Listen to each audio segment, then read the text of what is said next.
What's up, everyone? It's the Emerald Enthusiast back with another action figure review. This time I'll be looking at the Bandai Figuarts Venom The Last Dance figure of the Lethal Protector himself, Venom. The packaging features foil lettering that says SH Figuarts as well as Venom The Last Dance. Collectors also get a Venom symbol on the sides and top of the packaging. The packaging also features a brief description of the SH Figuarts line, and we see that this product is intended for ages 15 and up. The figure comes with 6 total accessories. Collectors get this pair of pointing hands, and you can see just how reflective this glossy finish is. And that is also true of this pair of fists.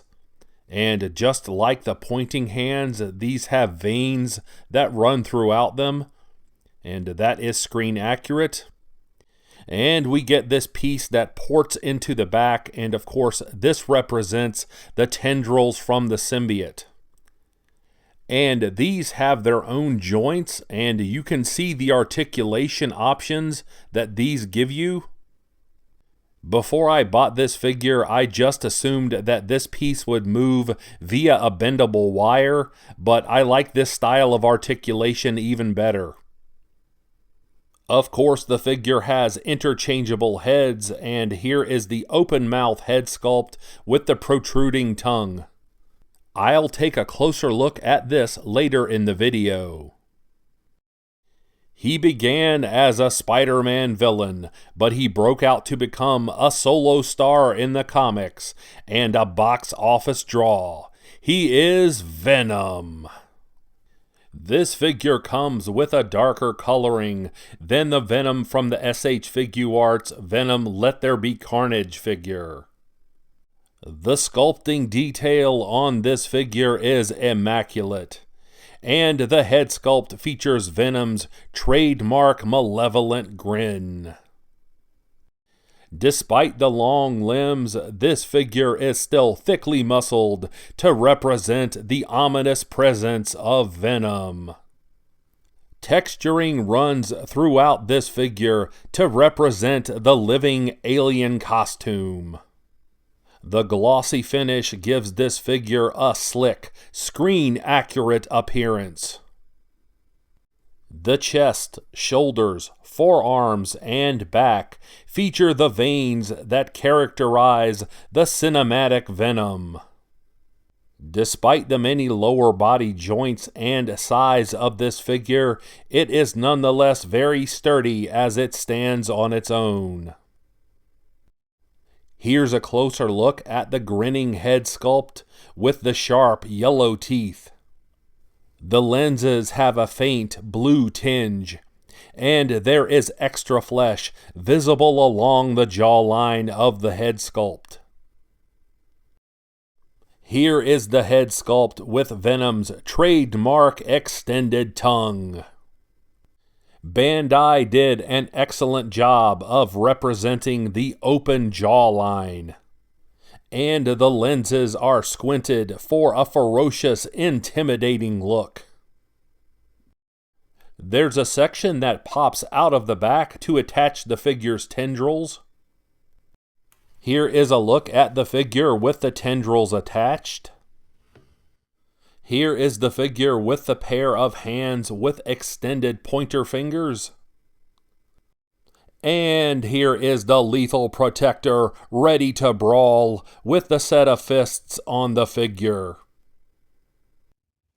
I have very few criticisms of this figure. However, swapping out the head sculpts was somewhat difficult, and I would urge other collectors to take great care in doing so to avoid damage to the neck joint.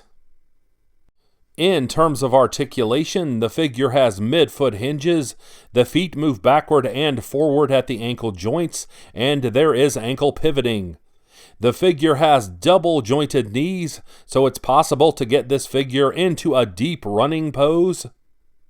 The figure features quadriceps swiveling, and it's possible for the figure to kick this far forward. That is quite impressive, and equally as impressive is the figure's ability to step backward.